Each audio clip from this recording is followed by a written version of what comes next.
Welcome to the May meeting of the San Luis Obispo County Flood Control and Water Conservation District Water Resources Advisory Committee. We'll start with introductions. Tom Burhan, District 4. I'm Carolyn Berg. I'm with Cobble Collaborative here helping on one of the presentations. I'm Angela Ford. I'm County Public Works in our Water Resources Division. Emily Francis, City of Slough, here for Jammers. Lauren Gauchi, County Public Works, Water Resources. Brittany Howard, Water Resources Division Manager, County Public Works. John Duffield, Heritage Ranch Community Services District. Peter Brown with OCNO, CSD. Shamar Erosion versus in District 3. Matt Watkins, and the Valley Grower. Gloria Dean, Templeton Community Services. JJ Mall, San Luis County Public Works. Earl Wright, the King Works. Stacey Inman, Long Beach City Council. Okay, and then Dominic. Dominic Brock, Jose Campos, RCD. Eric Green, environmental at large. I'm from Low City, Mark. Welcome back, Jeffrey, environmental at large. FED from Homeless CSD. David Crater, District 4, alternate. Tricia Wilmore, pastoral was one country, and I got learned alternate. Ron Lentz, Los Osos CSD. Matt Kerr, Golden State Water, Los Osos and San Luis. Lee Nesbitt, EPC. Steve Carter, Slow County Farm. Thank you. And Jimmy Henderson, Healthcare Ridge Water Company. right, and we had one other person come up in the front here. Dan Heimel, Confluence Engineering Solutions. Thank you. Joey. Joey Style, County Public Works. Brendan Clark, County Public Works, Committee Secretary. Very good. And we have people online, Joey? Some places still got it. So for the folks online, I'll go ahead and announce your name. If you could please, Meantime, as I do so. Jim Green. hey, good afternoon. Jim Green here from Cambria CSD. All right, Jeff Edwards. Good afternoon. My name is Jeff Edwards from Los Osos, and I'm in the private sector. Hey, Jenny Williamson.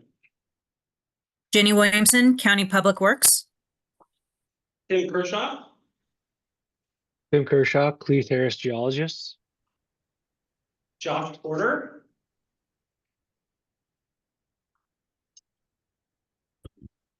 Josh Porter, County Public Works. Kelly Fortner. Kelly Fortner, City of Slough Utilities. Matthew Scudato.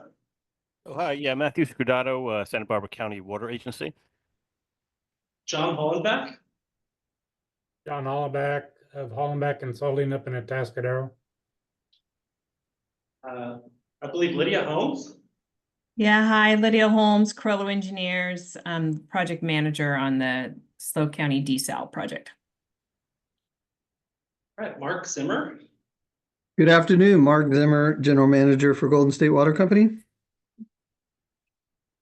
That's everyone. Have we missed anyone joining online that would like to introduce themselves? Okay, very good. And do we have a quorum? Yeah, 18. Okay, we have a quorum present in the room. Very good. All right, we'll move on then to approval of the April 2nd WRAC meeting minutes. So I'll entertain a motion to approve or modify. I move to approve the minutes. Is there a second? Any discussion?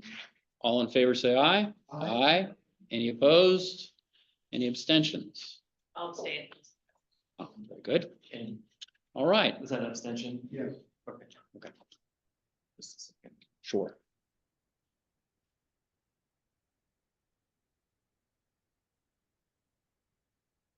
Got it. Okay. Thank you. Next up is the review and discuss proposed San Luis Obispo County Flood Control and Water Conservation District budget. I believe that is Courtney's side.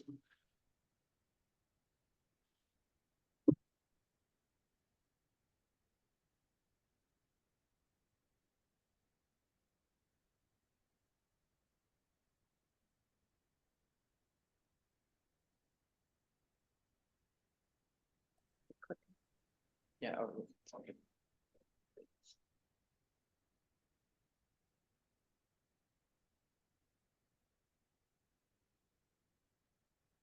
Good afternoon again. My name is Courtney Howard. I'm the Water Resources Division Manager in our County Public Works Department. My team does a lot of the work that's funded by the district's zone general budget, which is kind of the countywide allocation that goes towards regional water supply and flood planning efforts. It's a little bit different than where zones of benefit have been formed for specific purposes, like Zone 1A for the levees and Zone 3 for the Lopez project. So this is more regional efforts, even though as you'll see, my team does some of the zone that as well. So every year I like to come to the Water Resource Advisory Committee so that you can have a look at what we're proposing for the use of the zone general funds every year. And just give you an update on our projects in general that you hear about throughout the year, and one of them will be featured after me. And I've done it, kind of created a 5-year plan, although it's more of like a 3-year look ahead with some actuals and last year's budget and the proposed budget. So I'll go through that. So in the packet is the budget management policy that the board adopted because it's countywide funding. We can't afford to build everything and operate everything that we come up with. So our main focus is understanding conditions from a water supply and flood issues perspective. If we're having issues, what are we trying, what's our goal? What's our sustainability goal or resiliency goal? And then how can we get there? So we're identifying different flood management strategies or water supply strategies that could be implemented should the beneficiaries then want to fund those projects and programs. And that's the 4th bullet, is supporting that solution startup, whether it's facilitating interagency agreements, going after a zone of benefit through a Prop 218 process or other means. So that's kind of the overview of what zone general funds. Then we went further to look at priorities. So again, first priority being regional projects and programmatic services. We also have kind of a second funding priority. Zone general is sort of seen as the parent fund for any other zones of benefit or county water efforts or flood management efforts. If our organization has a need, that can be a use of the zone general funds. And then whatever we might have left after accounting for those two can go towards special studies in certain areas as we identify needs to do that. So that's sort of the approach we take every year with budgeting. This is our team. Very excited to say we have a full team. We have our programs unit and our regional/zone 9 unit, our sub-regional unit, our technical unit, and our zone 1A unit. So we have, I wanted to share a statistic. Our programs unit really helps us with outreach events like these and keeping all the logistics and everything going, but they also administer our grants. And right now we have grants under 8 different grant programs, and there's 10 agreements under those programs that represents 22 projects. So our programs unit is very busy supporting the quarterly reporting that goes along with that, working with our finance team to make sure the invoices get in, application management, all sorts of coordination across the board. And that represents over $23 million of grant funding. So quite a big effort for our programs unit. I wanted to give them a shout out for doing it, and it really helps leverage the zone general budget and keep our reserves healthy, which comes in handy, which I'll go over in a minute. But of course, Brendan leading up our regional unit, still obtain the WRAC, doing our master water report, but he also oversees Zone 9, which is the San Luis Creek watershed. So he works with that advisory committee to implement their waterway management plan and look at different strategies to improve flood capacity along that creek. So very good. And then our sub-regional unit headed up by Angela DeSal, to hear about later. Salinas feasibility planning and regional studies. And right now we're working on Adeleda. I'm repeating a slide later. Anyway, we'll see that in a different form. Kathy Martin heads up our technical unit, countywide, groundwater level measurements, stream gauges, rain gauges, big part of our rain reservoir report. And then we also have our Zone 1A unit, which is fairly new. We got fully staffed through 2024 and set up that unit. But they also help with other sub-regional and regional activities, particularly in the South County with the Rio Grande Creek watershed. So that's kind of our team and how we cover all the projects and programs that I also have on more slides. Got ahead of myself. I also keep an eye on this. We have 4 million allocated to zone general. It's like a portion of the countywide tax. It's a very small amount to do all these regional efforts. Most of it's made up with labor, covering our staffing costs to move all these programs and projects and grants along. But we do have a good healthy chunk for our equipment, our hiring consultants when we need to, replacement parts, etc. So that's this is why I try to keep an eye on this because it tells me that I can't add new positions. We are kind of set in the amount we can afford. So once again, our priority efforts are really driven based on what we've already what we've already committed to via different contracts or grant programs.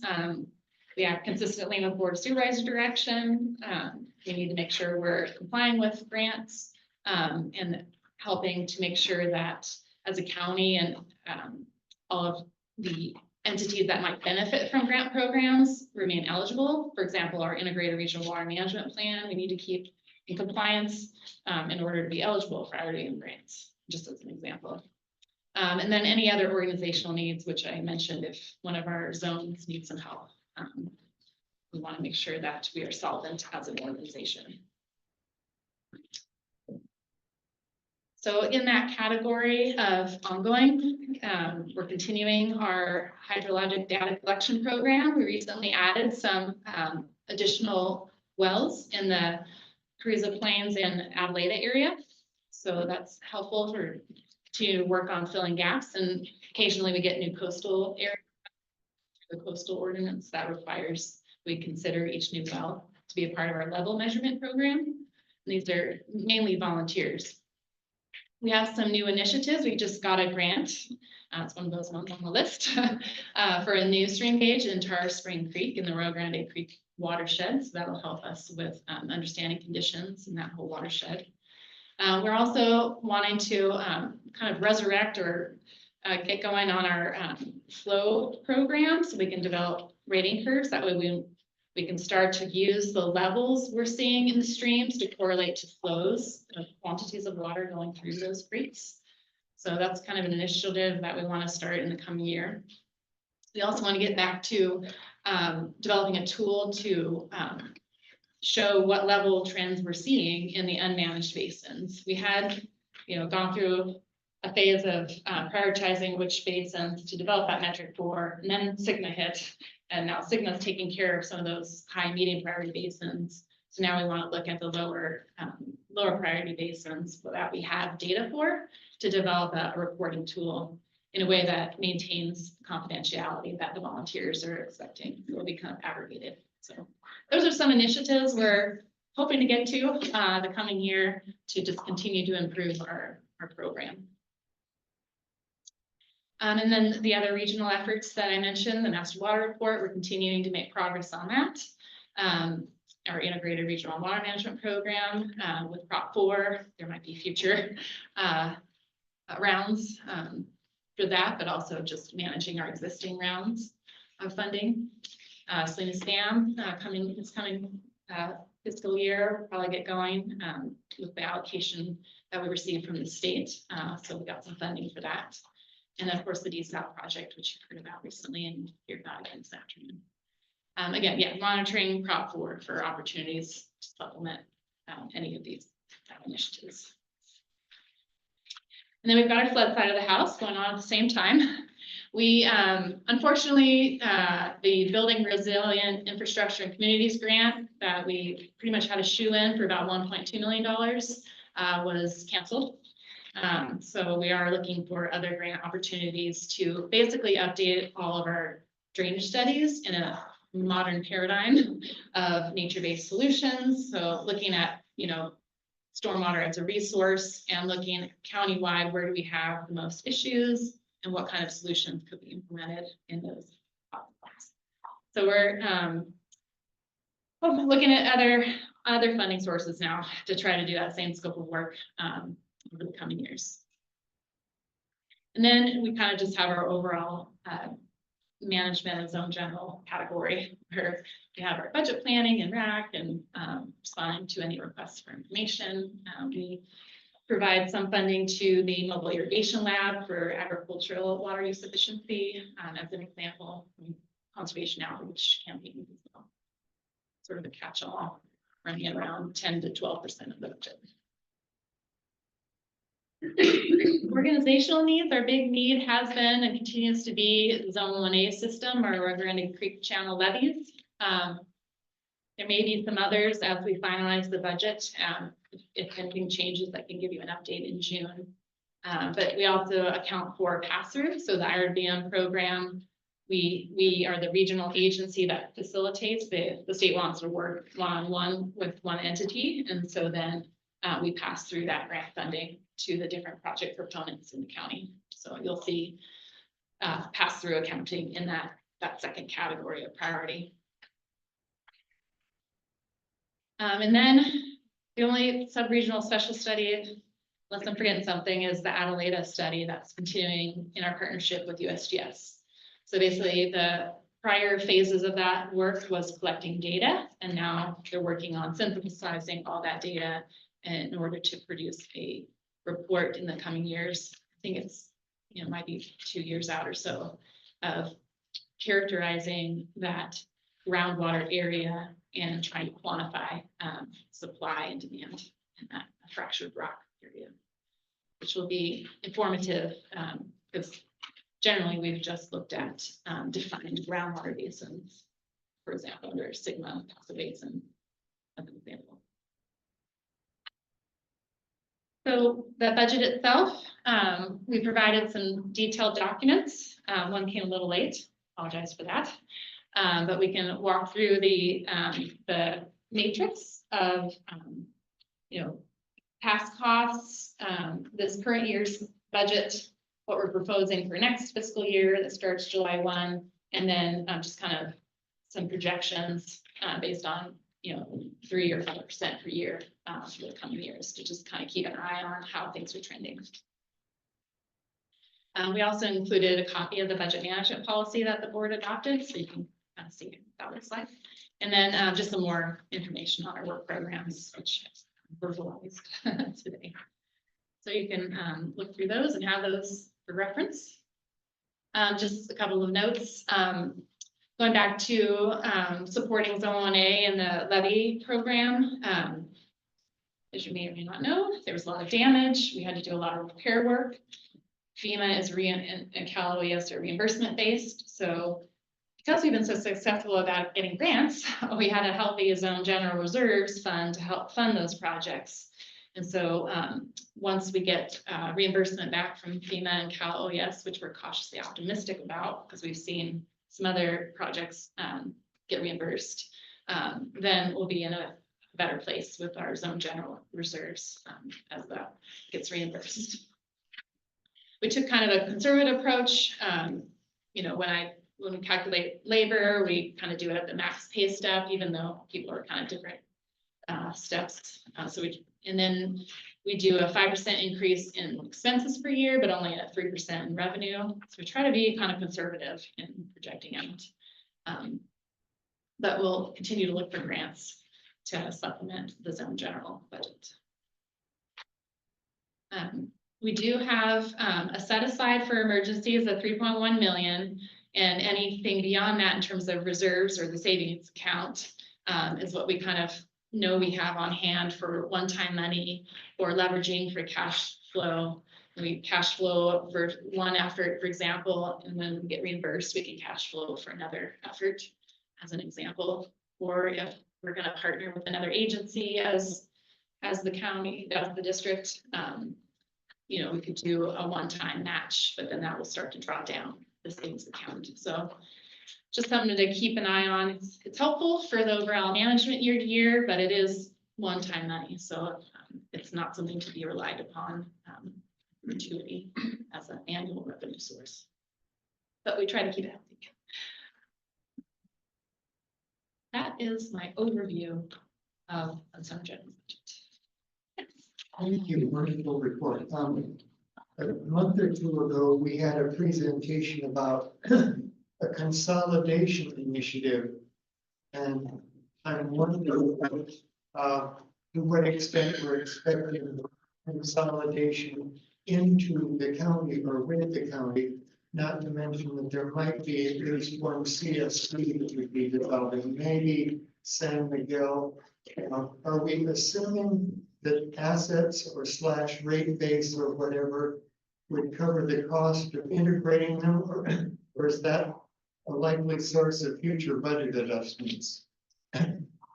Yeah, presumably that would be through our county organization, our county service areas. We haven't really discussed whether a district zone of benefit might be an option for taking on anything that dissolves. But generally, the consolidation that the consultant's looking at in terms of smaller systems into bigger systems, or was she receiving? And I forgot what they have. Joining. You're joining, Yeah. thank you. Generally, those would be handled, you know, on the water layer level, and negotiating financing for that. Thank you. So you're confident that the budget as proposed can accommodate whatever surprises come through that process? I don't think this one would be tapped for. One other question, do we yet have the criteria, for the Prop 4 grants? So what stage is that in its evolution in terms of when the money might start flowing? When we'll know, when the jurisdictions will know exactly the how-tos of applying? Yeah, I can answer that one for you, Eric.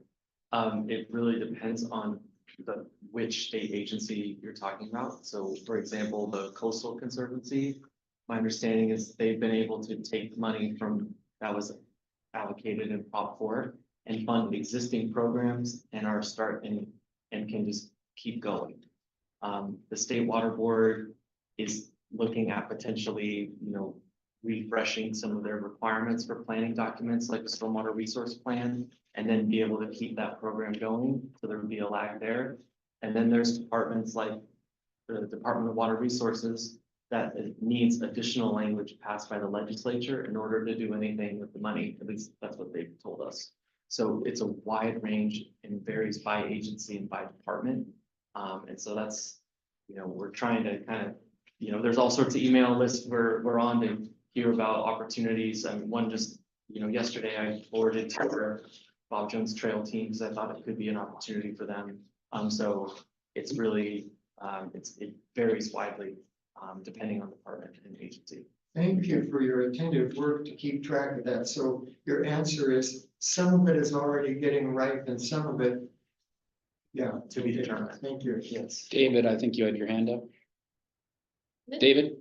The Fed is pulling back on everything, including FEMA money and Clean Water Act money. And I guess wondering how many things like that you are thinking might happen to you. In either directly dealing with the Fed or indirectly where Fed finances state and state gets back to you. Yeah. But the word is going around that there are major cuts on expenditures coming out of Washington. I didn't see in this program really any kind of reflection of an anticipation of that. Yeah, I'm hoping with our new software that we're having better tools for answering different questions with reporting, but anyway. So yeah, we've been kind of talking to our contacts for each program and asking that question. So yeah, BRIC, we know got pulled, it was canceled. They're helping us apply for, now everyone whose BRIC grant got canceled is applying for this one pot of money, the HMGP. They aren't saying it's getting canceled either, but now it's more competitive. So we're not highly optimistic to do the regional flood study that we'd like to do, but maybe there's other opportunities. That one we know for sure. FEMA for the storm recovery is what we're very anxious about. That's big dollars, and we're feeling a little more optimistic because we're seeing some of our water utilities projects get obligated. So we know it's starting to move through the process more. So until I see the check. Yes. So it's kind of case by case. So this question is either naive or out of bounds. You can tell me to stay after remedial attention, but I'm on the Zone 3 Advisory Committee and they have their own budget. So can you describe the connection here? So I know that the Water Resources Division, you have Zone 9 and 1A and not 3. Right. What's the relationship there? So we have another division in Public Works, which is Water Utilities Division, and they are in charge of Zone 3. And so they, work with the advisory committees in Zone 3 to do that. But Zone General is also kind of the flood control district. And so sometimes, that's all the zones under the district as the same organization coordinate financially when we need to. We do our best to account for like cash flow loans and then the zones of benefit then like schedule in a payback period to the parent. So Zone 3 would be included in the general, as far as flood control? It's the same organization, the San Luis Obispo County Flood Control and Water Conservation District.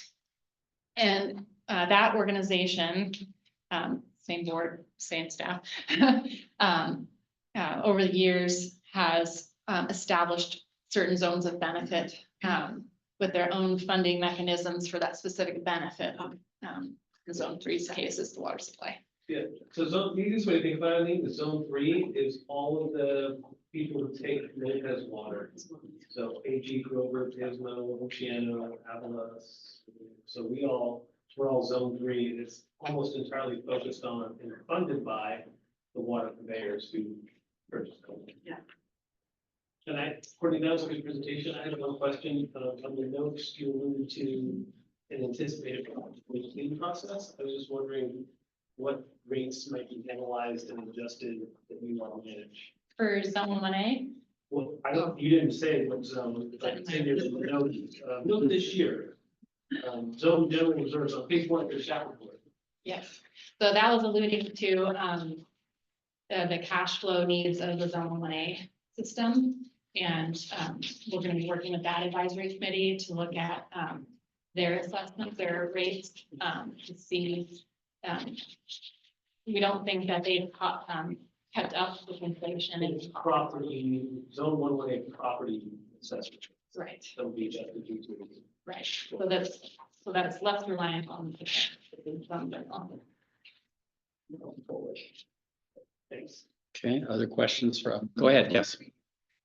Now that we have a joint powers authority over the Pasco Basin and the form of the Pasco area groundwater authority, progress, and you will have a budget, you will be charging fees based on consumptive water use.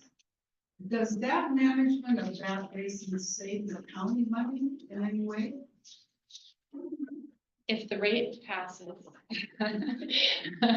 If they do. You know, it's no longer responsible, it is insofar as it has constituents in the district. Yeah, so they have a governance structure now, and if that governance structure is funded with what I understand to be the ballot initiative coming via, I guess that's a via 218 as well, to fund the operation of that JPA and all of the signal stuff they have to do, then that would relieve the county general fund of that. Because then they'd have their own revenue source to do all the work. So that, yeah, that would have to pass though to then relieve the individuals. This is coming. We're pretty sure this is, we for sure have a JPA. Yes. The Step one. T has to be determined to be sought for collecting of fees. So. I'm not sure if you answered my question, like, once we get there Yes, to the point of charging fees based on consumptive water use, then the county's flood control district and water conservation, can they take a step back a bit or? actually, it's the county that's funding Sigma implementation right now. So it's the county that would take a step back once the JPA can fund all the efforts. I will say the caveat is the county as an organization and the flood control district stay engaged. Just from understanding what's going on in our county and reporting out through mechanisms like our master water report. And the land use side of the house with the county. A little caveat.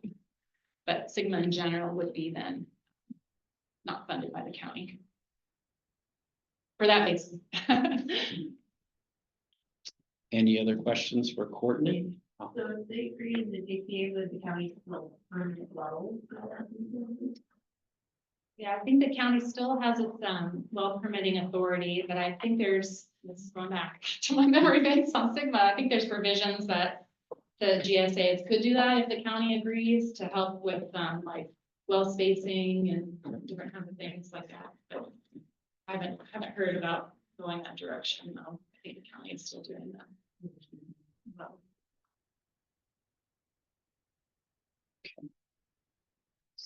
Thank you, but we're almost done. I've been told in the past, often the RAC has, after receiving this presentation annually, endorsed it through a motion and a vote, suggesting the Board of Supervisors adopt the proposed budget. We heard from people online. Oh, yes. Are there people online, Joey, with any questions? Any questions to speak online? Thank you, Eric, for reminding me. So is anyone willing to make a motion? Okay, silence.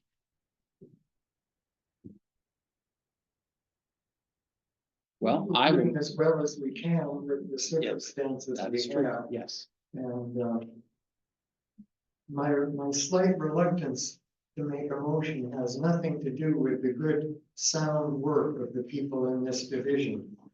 It has to do with circumstances that may turn any budget, however well written, into a work of speculative fiction. So with that caveat in the record, I will move that we endorse this budget. Very good. Is there a second? Thank you, David. All right, any discussion? All in favor, say aye. Oh, yes. So included in the fund, there's the district zone general fund 5-year projection. So is that part of your working? Yeah, technically, it's just the 25-26 proposed budget column. I don't really walk through that. I didn't, I'm looking through that. I think it was sent late and I don't see it. I don't know if it's important or worthwhile. Is there a way to? Just to put the spreadsheet up. Yeah, give me a second. Did you send it out, Brendan? Yeah.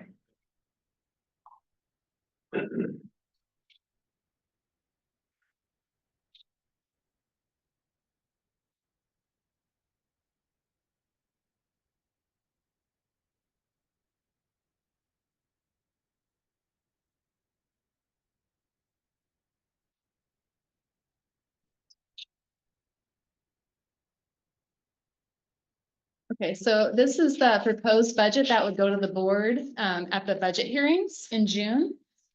Basically, we're projecting having about $4 million in revenue. And then this is like the summary sheet.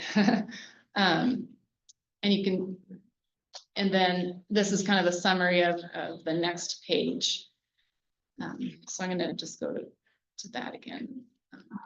Oh, sorry, just overview.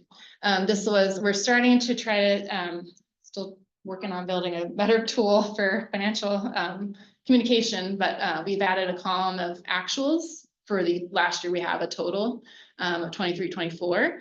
And then we included what we understand to be the budget and our projected year end for this current fiscal year, which ends, June 30th. So this column is fairly conservative. I have a hunch we'll have a savings this fiscal year that would then translate into a better reserves amount. So we anticipate, but assuming all of it gets spent this fiscal year, we have kind of an annual revenue from the tax allocation of roughly 4 million plus a little bit of interest. We have this loan that kind of goes in and out for Los Osos water reclamation facility to kind of in that category of organizational solvency, but it kind of goes in and out, but we have to account for it. So that's kind of our revenue stories. And then this is a summary of our expense story. Again, the 3 categories: regional services, the organizational needs, and the water planning areas. We account for a monitoring program in the various areas of the county, so we can kind of see the spread of efforts. And so that gives kind of the expenses versus revenues as a summary. And then here's where we track the reserves. So we have, after we account for, what we have budgeted, then we set aside the 3 million and for emergencies. And then this is our one-time money that I was talking about that could be available to help with cash flow or other needs. You can see it's really low because it's tied up again in what we've already provided for storm recovery projects that we're waiting for FEMA reimbursement on. That's the big one. I'm just gonna mention that's the biggest one. That's over $5 million that we're expecting to get back at some point, hopefully soon. And then that will make our reserves healthy. But assuming the concerns with federal funding, what if it doesn't come back? What does it look like? Well, we need to make sure that we hold our projects and programs in a way that, or do those in a way that matches the annual revenue that we project. So we don't want to become dependent on reserves. We don't want to become dependent on grants. So when we're budgeting, I really focus on what our tax allocation is from the county-wide tax. And then if you were to label the ultimate line and the third from the bottom, which you should do, what would the titles of those lines be? I see maintain 3.1 million, but above and below that, how would you label each of those rows? So this is total reserves and fund. Yeah. Fund balance for the next year? Yeah. Right. And then after accounting for that, but it's a little bit wonky because we don't have the fund balance amount for this coming fiscal year yet. And the final line, the multi-line would be called? The Year-end resiliency reserve. Okay. So that's what we have that's available for cash flow needs or those one-time kind of needs. And this assumes no changes to the property revenue. Probably that's correct. Right. That makes sense. Yeah. And then the next page just digs more into those 3 priority areas that I talked about. Is there a question back? Go ahead. Yeah, so I still don't quite understand, so, because it looks like the expenses are $800,000 more than your revenue. And then you're bringing the reserves forward.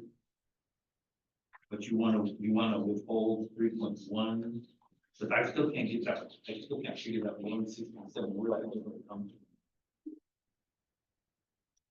from. It's estimated right now because we don't have the fund balance. Am I saying that right first? Okay, because we don't have the fund balance from this fiscal year. We're kind of trying to estimate what next fiscal year looks like for the reserves. Oh, hard to explain because we don't have our year-end numbers from this year. So we're trying to provide an estimate of where we'll be at.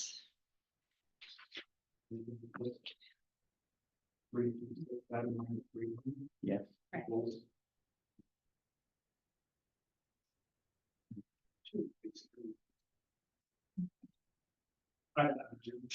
One hand. Yeah, this goes into helping make up the difference. I probably should have put that in the.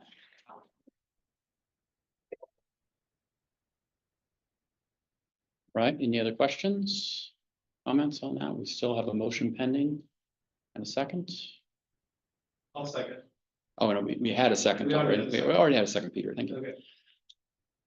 All right, I'll call for the question. All in favor, say aye. Aye. Any opposed? Any abstentions? One abstention. Very good. All right, thank you, Courtney. Make one comment. We did this last year, we do it every year.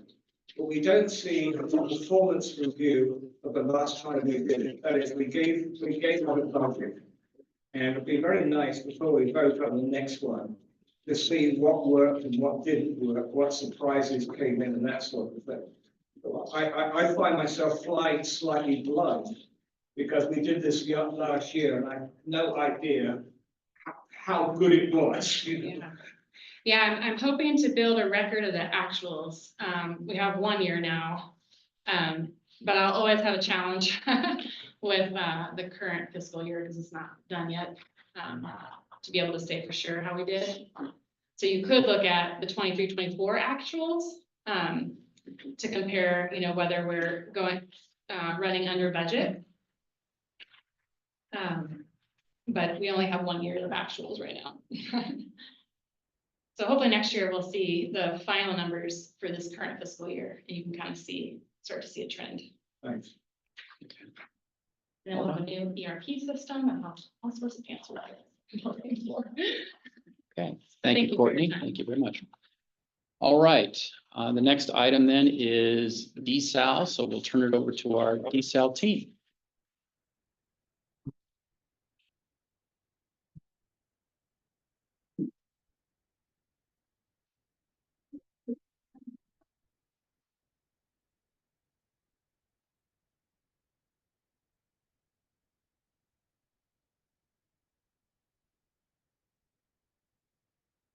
Right. Hi, I'm Angela Ford. I'm with County Public Works and I'm here with our consultant today to talk about the stakeholder engagement plan for our desalination planning effort.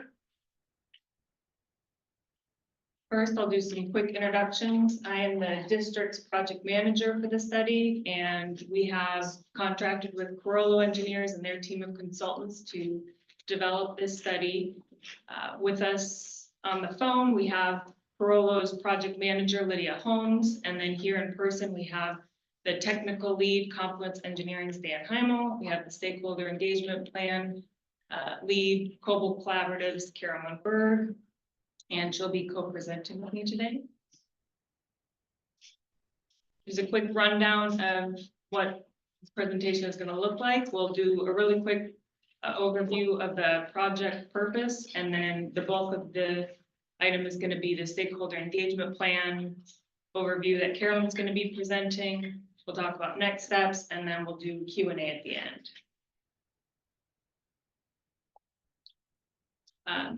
Before I give an overview of the project purpose, I just wanted to point out, some of you may recall, we first kind of did an introduction to what our overall desalination project planning approach was going to look like back in April of 2023.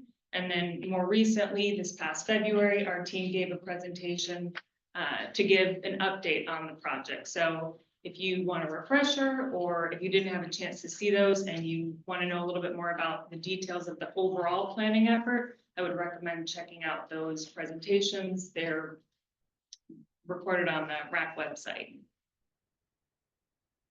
I'll give, again, a quick overview of the overall project purpose, just to give you some context.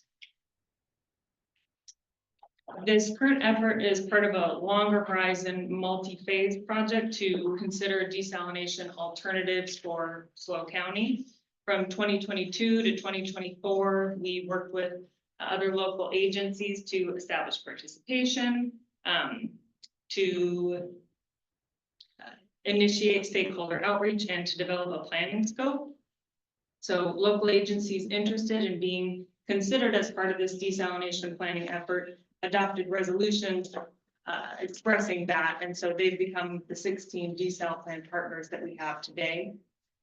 This current work effort focuses on developing and screening alternatives to identify the most viable project alternatives, and by viable, we mean the most formidable or executable.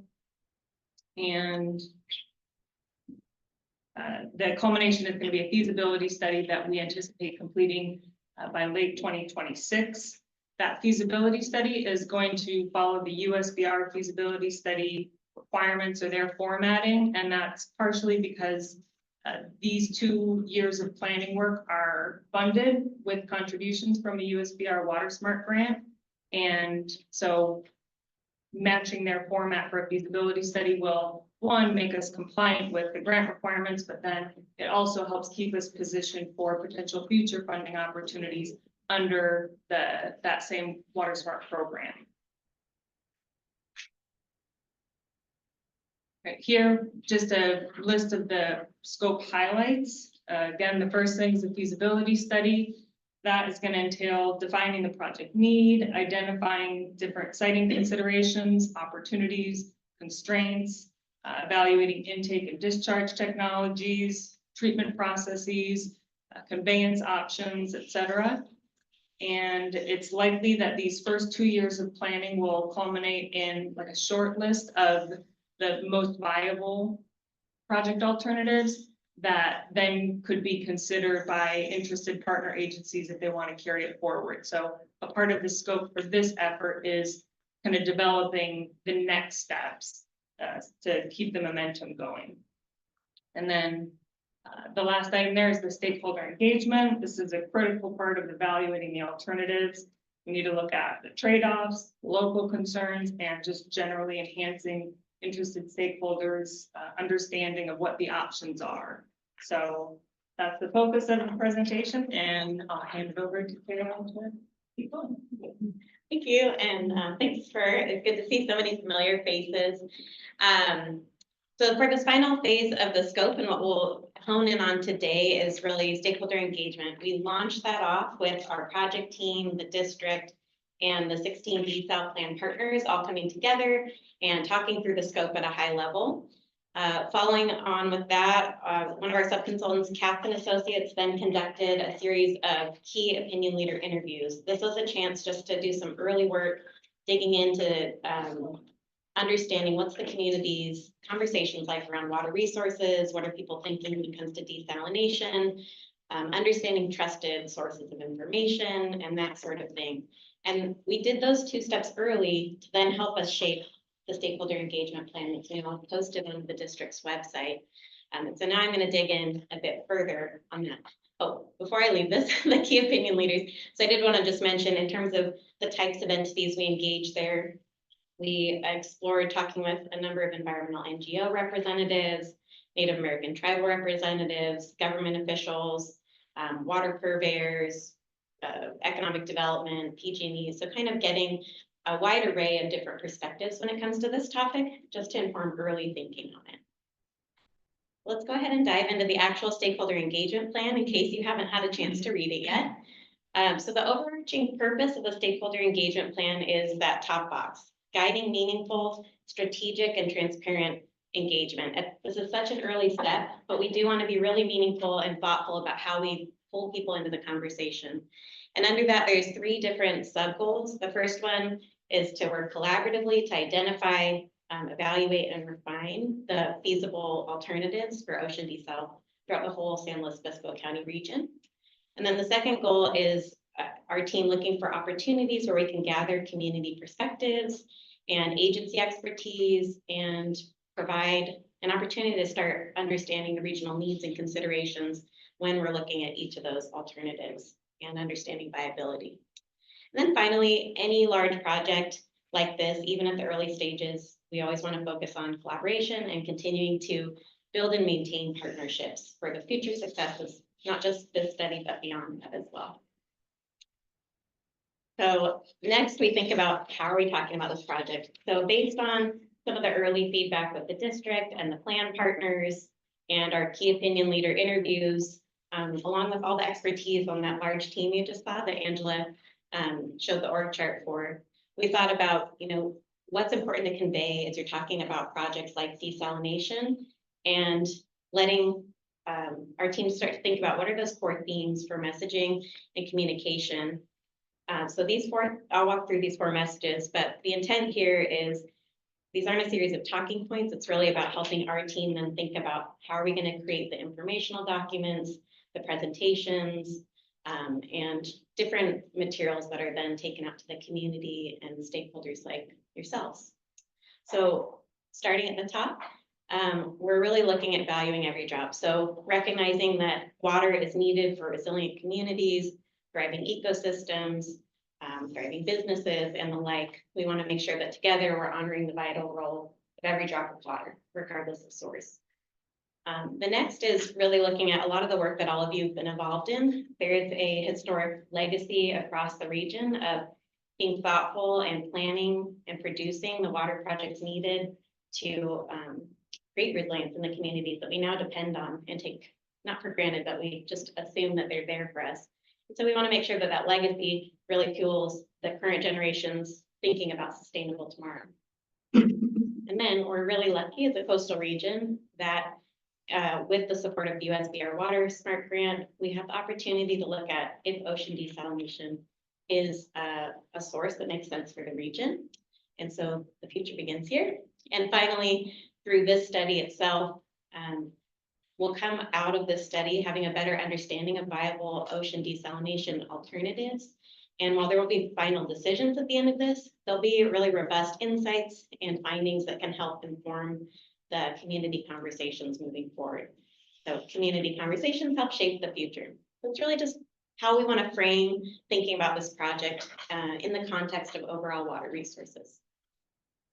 And then from there, we want to think about who are we engaging and how are we engaging them. So I'm going to walk through this in a bit of detail. Again, everything I'm going through is in detail in the draft plan online.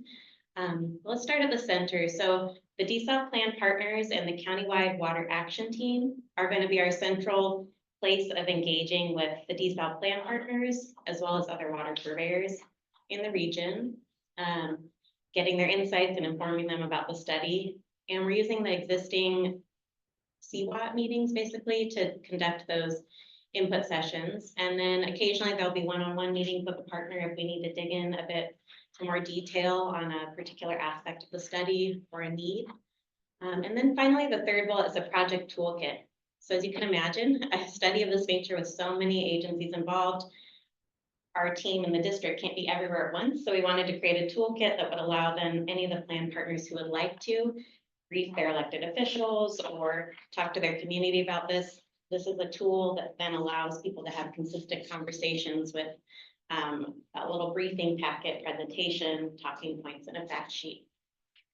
Next, we look at the boards and advisory bodies. So the district's leading this planning effort. And so of course, at the end of the study, the plan is to present the findings and the study itself to the district board of supervisors at a public meeting. And then leading up to that, you're the existing body that they look to for advising and recommendations.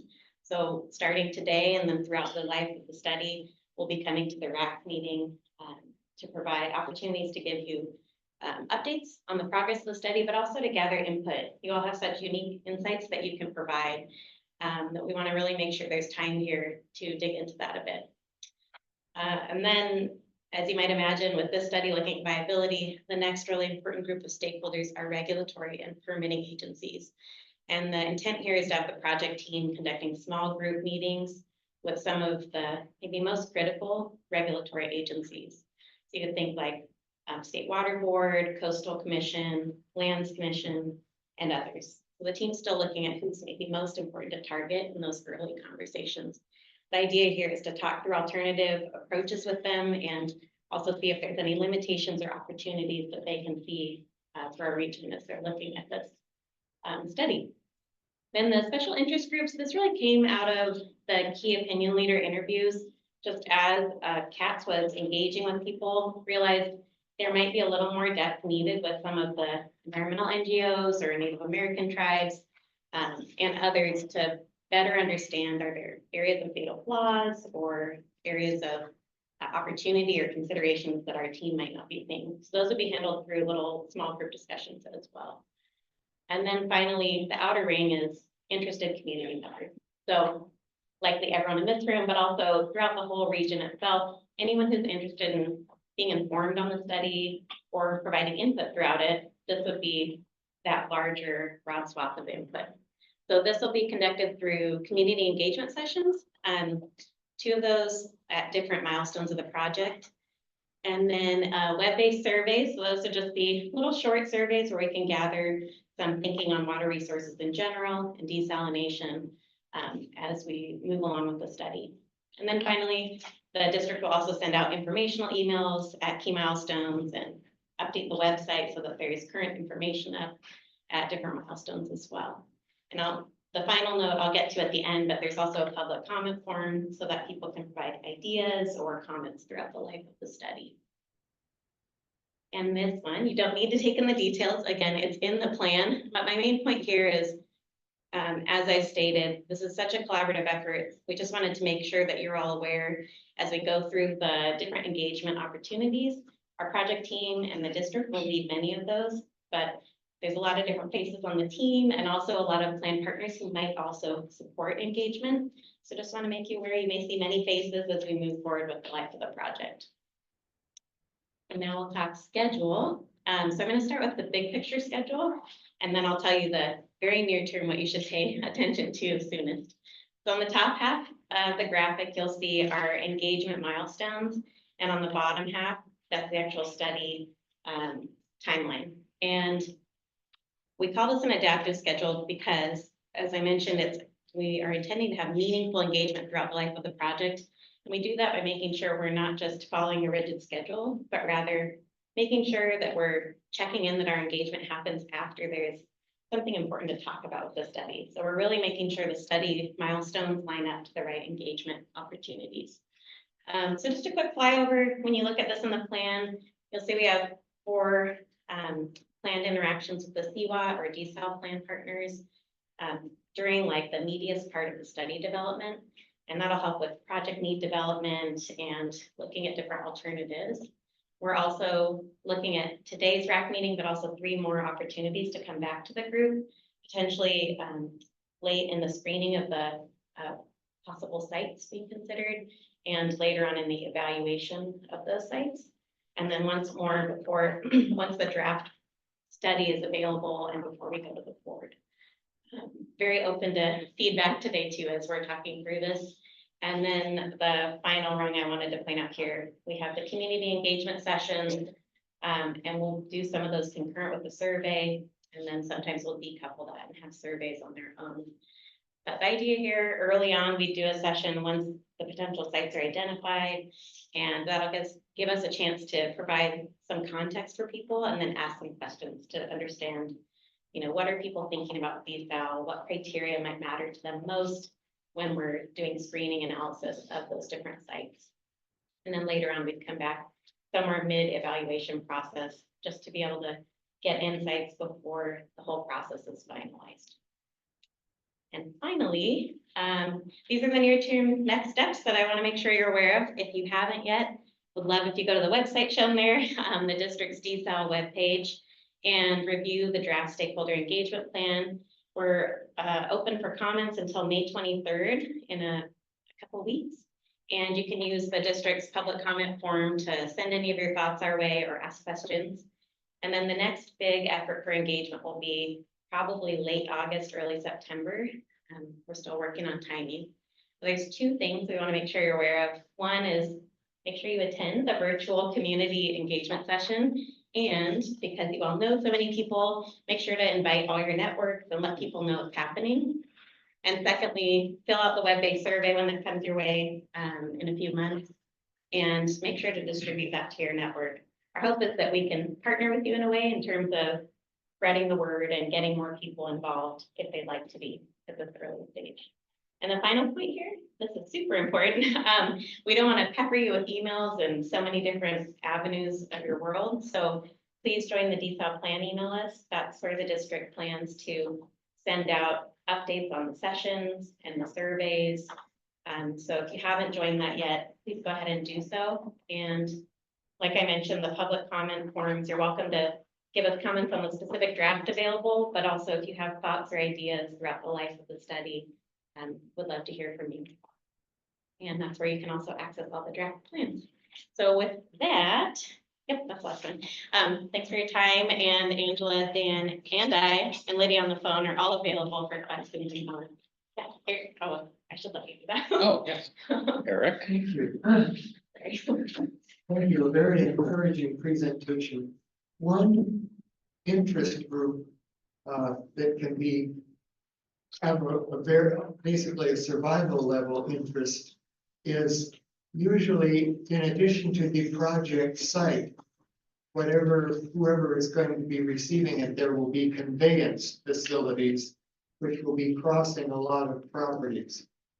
At what point will there be enough of a sense of to whom it might be conveyed by what route that the landowners from whom resolutions of necessity would be sought would be specifically outreached to?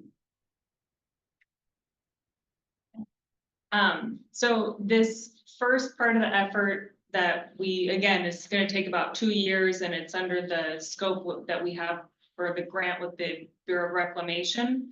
That is going to be, I think, pretty high level as far as like conveyance options. We're going to have general areas, but as far as like which property owners are specifically impacted, that would likely be in the next phase, if and when that comes about, where they're actually kind of designing and needing to get that concurrence before they can move forward. So this that would first be one, the phase, if there is a project with a project description, it would be going through environmental review. But in the meantime, your presentations to permitting authorities, I presume that would also include like State Water Resources Control Board, like State Lands Commission, Coastal Commission, the county, etc. I mean, they wouldn't have a project in front of them to consider. So what would it be? Would it be sort of a loosey-goosey study session format, or? Do you want to- Yeah, just sort of the early outreach to some of the regulatory agencies. I mean, I think the intent of that is really to get their input, what are their considerations, with when early on in the process, so that when we're going through the evaluation of alternatives, we have a sense for the criteria that are going to be important for the regulators and the other stakeholders. Just a follow on with respect to the conveyance impacts. I mean, one critical component of the project analysis will be looking at opportunities to leverage existing infrastructure for conveyance through either direct transfers through existing pipelines or through in lieu transfers that allow this new water source to be available to agencies near a potential desal facility, and then water that may have been conveyed to them from elsewhere in the county or the state being conveyed to somebody else as an offset. Right. For example, along the Salinas River, it would be very expensive to pump seawater over the mountains. But if entities along that river wanted to participate financially to benefit people closer to the coast in exchange for recovering more of the flow of the Salinas River, that would be the kind of conversation that could be had. Exactly. Yeah. Thank you. Help San Luis Obispo build into, help San Luis Obispo pay for the project in exchange for their not taking as much Salinas River water. Right, thank you. David. I didn't hear any mention of treatment plant tailwater. which is being used by landlocked nations that have no access to the ocean. And I know from some studies that the TDS of treating the outflow from a decent sewage plant is less than the TDS of treating ocean water. So I haven't heard anything from you guys on whether you are also, the next goes to Eric's issue about where you put the plants, whether you are considering tailwater treatment.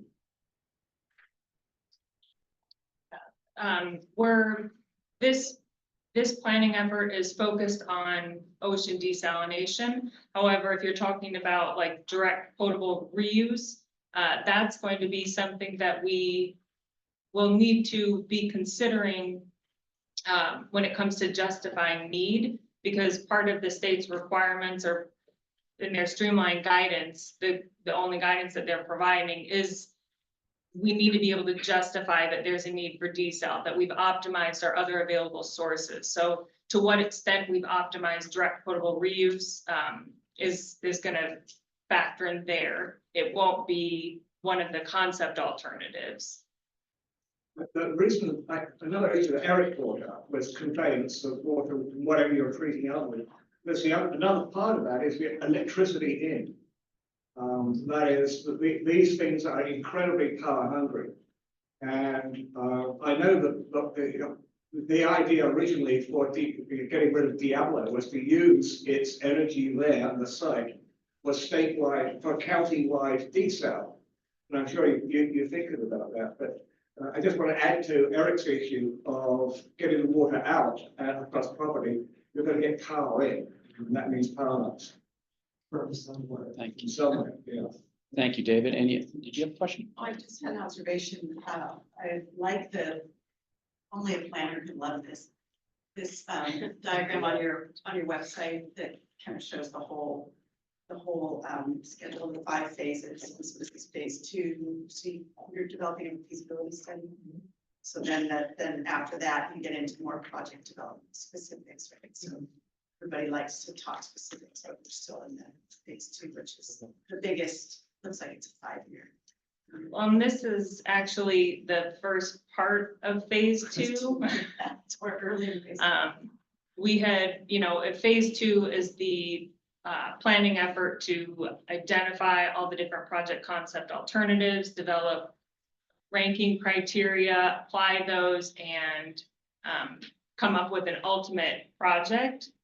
That we thought will take those 5 years, but it's primarily because the USBR grant required whatever work we scope in there has to be completed within 2 years. So in our application, we kind of tried to parse out, all right, this is what we think we would be doing and able to accomplish reasonably within these 2 years under the grant. And then the deeper diver, more refined studies would be conducted after. This will, again, culminate in, we anticipate probably like a short list of projects. Other questions or comments? Anything online, Joey?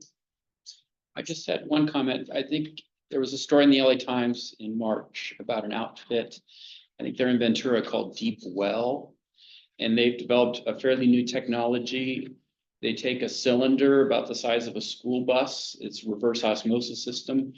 They submerge it in several thousand feet of water. The natural water pressure down there drives the salt water through the membranes into the interior of the cylinder, at which point then they can pipe it to shore. And I guess that they are actually doing prototypes now off the shores of Malibu. So you might want to look into that. Where did you see this? That was in the March 21st edition of the Los Angeles Times. I do have a link if people, pardon me? KSPY just did. Okay. Yeah, it sounds intriguing because to David's point, it uses a lot less electricity because you're using the natural ocean pressure to drive the salt water through the membrane rather than having to use pumps. Now you still have to pump it to shore and you still have to pump out the saline effluent, but supposedly it's a lot fewer moving parts and a lot simpler. You're saying one is operational now in Maui? I think it's a prototype on Malibu. Oh, Malibu. You need deep water. You couldn't do this in like the Gulf of Mexico where it's under, I believe it's several thousand feet down to get the necessary pressure. But it sounds quite intriguing, so. Dan, if you want to just touch on Anthony's group.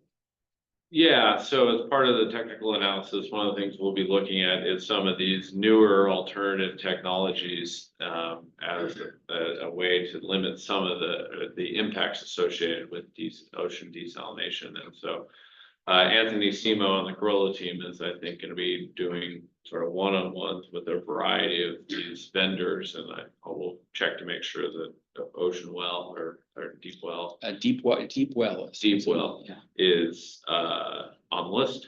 Okay, very good. Any other comments? Questions? Yeah, I Peter. just think that there's kind of a reoccurring question about the requirement to evaluate recycled water. So as you do more presentations on this, it might be good to like, put in what the guidelines are and just kind of, to the extent that it's a part of this desal evaluation, just kind of touch on, what you're doing to meet that guideline requirement. All right. Thank you very much. All right, then we're on to item 4, ongoing updates with the rain and reservoir report, drought updates, groundwater basin management efforts, flood control zones, integrated regional water management, master water report update. That's still in preparation. Right? Yes. Yes, okay. State water project, and I believe there's a meeting on Friday for the state water project policies. Yeah, I just want to highlight that one. Wes asked me to highlight this, Wes Thompson, the supervising engineer of our state water program. The state water subcontractors advisory committee is meeting this Friday to review the latest iteration of the policy that we've been, that's been planned and been discussed here at this committee for the last 6+ months. And so a link to that meeting is in this packet, and I will send out information after this meeting as well. So it's right in front of you, because the plan would be those same documents and same iteration of the policy would be before this committee June 4th, anticipating going to the board here this summer. And so wanted to point that out. And so if some members have enjoyed some extra time to review the policies and prepare comments and send them to Wes. And so those latest policies are available there if you want to get that early look at it. And assuming it's on our June 4th agenda, obviously they'll be attached in as well and sent out, like I've been doing on Fridays before the meeting. Very good. I'm going to backtrack just a sec on the prior item on the desal. I misread my notes. The name of the company that's with that technology I mentioned is called Ocean Well. I think they're still in reservoir, Are they still in reservoir? Yeah. Okay. but, okay, so I was like, oh my gosh, is someone already out there? Okay. But Okay, yeah, there very is good. some really neat technology coming. My apologies for the confusion. Ocean Well. Ocean Well. One more question, Brendan, you mentioned, are you restarting the RWM, which is part of regional? The regional water management group. Yeah, I do anticipate us having a regional water management group meeting in the near term, hopefully in the next month. And I'll have some more information about that once I'm ready to get that going again. I know since it's been, I think, probably 2 years since the group has been together, I'll make sure there's ample time, not just a 3-day notice. So there'll be ample time. Yeah. All right, state desal under ongoing updates. I think we've covered that. Various county water programs, policies, and ordinances. I have a question under Eric. where it says Paso Basin offset programs. It mentions a 5 acre per year exemption. I remember when the de minimis figure got all the way up to 25 acre feet per year. Is this a realignment of the de minimis threshold, or is this something completely separate? I believe that I will attempt to answer your question, but this is not my, obviously, something I work on, so I want you to verify it. But I believe that there was the policy that was done, I think this was also a year and a half ago, December 23, and that was then undone a few months later, I believe. So I think this is back to that the temporary, ordinance level. I'm using the incorrect term, but this has been this way for over a year. So this is not a radical change. I believe it's been no change. Thank you.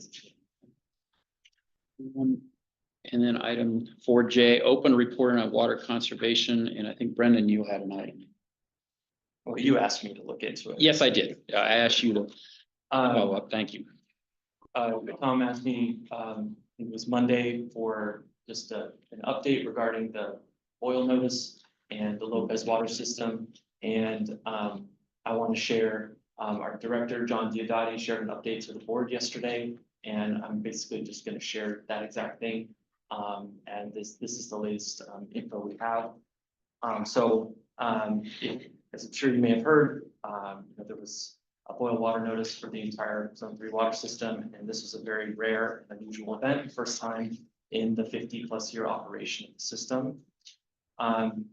Even, for the duration of the system, the water is tested daily at the plant and weekly within the distribution system. Public Works' responsibility over the next few weeks will be 3 items. First, to continue working with the State Water Board to identify the source of the contamination. 2, to communicate with the public. And this is going to include information about the protocols for testing and treatment, how the regulations work to keep the drinking water safe, information on how this specific situation happened once we know more, and education on the alert systems and how to get the notifications for these types of things. And the third thing, lastly, is doing an after action review to learn from the event and make changes so this won't happen again. So this is what John shared at the board yesterday. I'll take a question, but I don't think I can elaborate anymore. But I think it is important to know that there were decontamination options as well. There are times when, and I guess this kind of goes back to the multi-jurisdictional hazard mitigation plan, when an event happens that does 2 things simultaneously, compromises the water supply and cuts off power.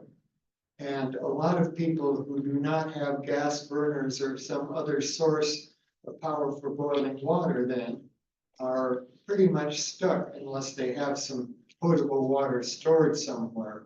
How are we prepared to handle those kind of double-barreled events where both the water becomes compromised and the power fails for a while?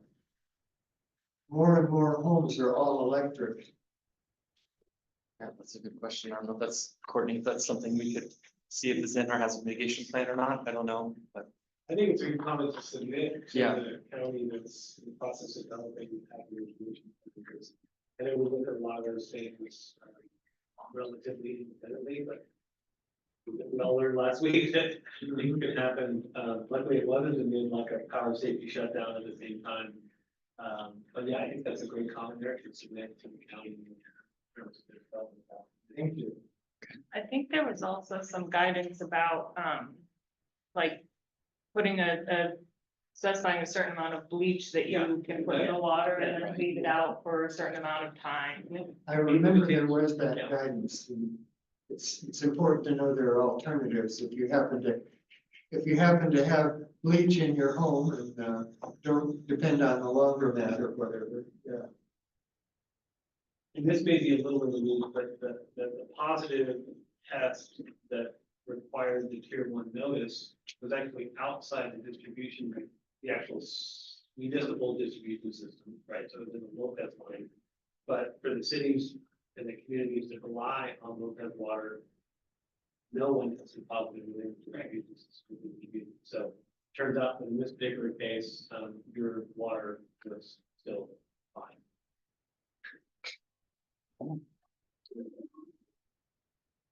Derek Barney, Yeah. For temporary. For 3 weeks. County's gone to free-chlorine. County what?